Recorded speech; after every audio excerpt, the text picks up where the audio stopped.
গুৱাহাটীৰ লক্ষীৰাম বৰুৱা সদনত অনুষ্ঠিত হ'ল পূৰ্বাঞ্চল সমন্বয় মঞ্চৰ অধিৱেশন। সংগঠনটোৰ প্ৰথম প্ৰতিষ্ঠা দিৱস উপলক্ষে অনুষ্ঠিত এই অধিৱেশনত বিশিষ্ট কবি সমীৰ তাঁতীক প্ৰদান কৰা হ'ল কাব্য প্ৰজ্ঞা বঁটা 2024। অসমীয়া কাব্য ক্ষেত্ৰত আগবঢ়োৱা বিশেষ অৱদানৰ বাবে বিশিষ্ট কবিগৰাকীক আগবঢ়োৱা হয় এই বঁটা। লগতে অভিনয়ৰ ক্ষেত্ৰত আগবঢ়োৱা বিশেষ অৱদানৰ বাবে বিশিষ্ট অভিনেত্ৰী মলয়া গোস্বামীক প্ৰদান কৰা হ'ল বিশেষ সন্মান। এই অনুষ্ঠানত বিশিষ্ট লেখক জয়ন্ত মাধৱ বৰাসহ ৰাজ্যৰ সাহিত্য কলা সংস্কৃতি জগতৰ কেইবাগৰাকীও বিশিষ্ট ব্যক্তি উপস্থিত থাকে।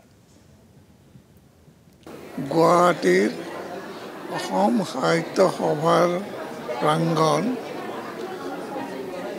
সংগীতাচাৰ্য লক্ষীৰাম বৰুৱা সদনত অসমৰ এক অগ্ৰণী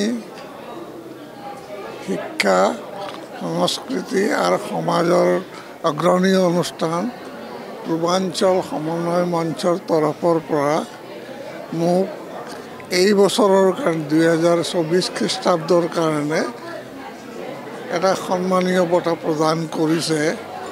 এই বঁটাটো হৈছে পূৰ্বাঞ্চল সমন্বয় কাব্য প্ৰজ্ঞা বঁটা। এই কাব্য প্ৰজ্ঞা বঁটা পাই মই নথৈ আনন্দিত আৰু মই সেইকাৰণে উদ্যোক্তাসকল বা পূৰ্বাঞ্চল সমন্বয় মঞ্চৰ আটাইকেইগৰাকীৰ ওচৰত মোৰ ধন্যবাদ আৰু কৃতজ্ঞতা জ্ঞাপন কৰিছোঁ। আৰু লগতে ধন্যবাদ আৰু কৃতজ্ঞতা জ্ঞাপন কৰিছোঁ অসমৰ আটাইকেইগৰাকী কাব্যপ্ৰেমী কাব্য ৰসিক আৰু কাব্য চৰ্চা কৰি থকা আটাইকেইজনলৈ মই কৃতজ্ঞতা জ্ঞাপন কৰিছোঁ, ধন্যবাদ জ্ঞাপন কৰিছোঁ।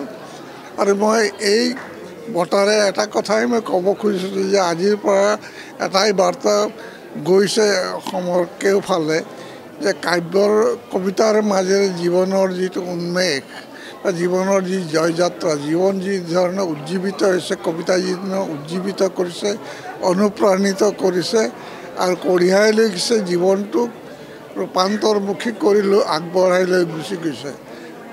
ইয়াৰ